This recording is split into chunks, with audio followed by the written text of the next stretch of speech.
Jean Klein, The True Self. Be aware of how you function. Know your body, your sensations, your feelings, fears, and thoughts.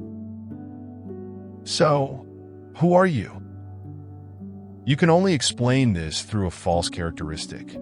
Who you really are, genuinely, cannot be explained. It is essential to see clearly. He who aspires to lucidity must strive to discern his false identification with everything that is transitory. Question yourself about what is permanent in all phases of existence. By diving into this self-knowledge, you may discover that what you call body, senses, and mind are just ideas that you hold.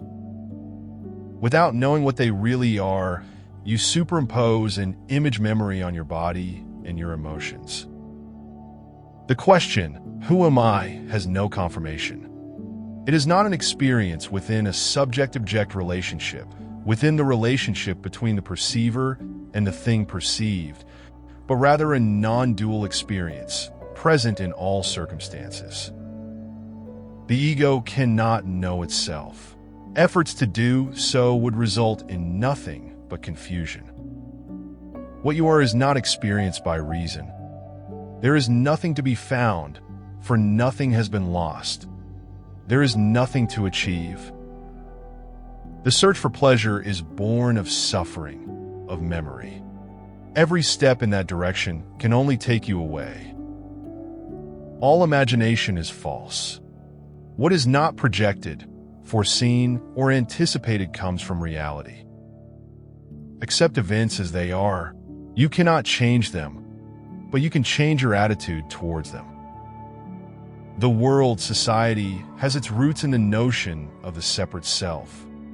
The world cannot be the cause of conflict. We are the ones who build it from nothing. As long as a man considers himself his body, he is a slave to his functions and projections. When we are nothing, everything is possible. When desire and aversion disappear, all that remains is love. Realize that no one lives, there is only life. The idea of being the executor of your actions is the only trap that prevents you from living. There is no room for improvement in reality. It is free, fearless, natural, and perfect. Identification with the body and personality creates slavery. By placing yourself as an observer of both, everything is resolved and freedom exists. The perception of our sensations is a construction of our memory and implies a knower. We must examine its nature, give it all our attention, all our love, and thus we will discover what we are. In the absence of desire and fear, there is love. A fully mature man, who is aware of his true nature, does not necessarily follow the conventions of society. He acts at the right time and obeys what the situation demands of him. Acting according to his desires is nothing more than slavery.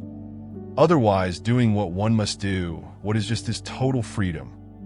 It is not subject to any internal or external coercion. Silent lucidity is beyond any state. In the waking state, we express it in words. When thought is an integral part of the illusion, through it we cannot reach the revelation of the absolute. What exists is the ultimate reality. The self and the world are nothing more than superpositions on the being. Do not cultivate ideas about yourself, much less those that society has of you. Do not be someone or something. Remain completely out of the game. This will give you a state of constant alertness. Observe without preconceived ideas. Listen to your mind, how it comes into action, how it acts. You will discover that you are the watcher, the witness. Later, you will understand that you are the light of the observer. This all-possibility is at the origin. Everything arises from it, and is nothing more than it. It is in the nature of error to dissipate when the truth is clearly perceived. When it becomes evident that slavery never really existed, you naturally transcend it. Keep your attention on appearances. The moment your body empties, no one feels, there is only feeling. Without you, all space scatters. Thus, true concentration occurs when no one concentrates. To be is to dissolve the self, and this gives us great tranquility.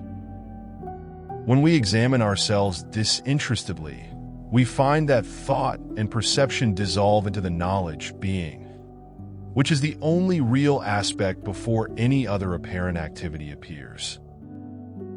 I am the source of all experience. It is that which goes beyond the duality between the experiencer and the thing experienced. Be.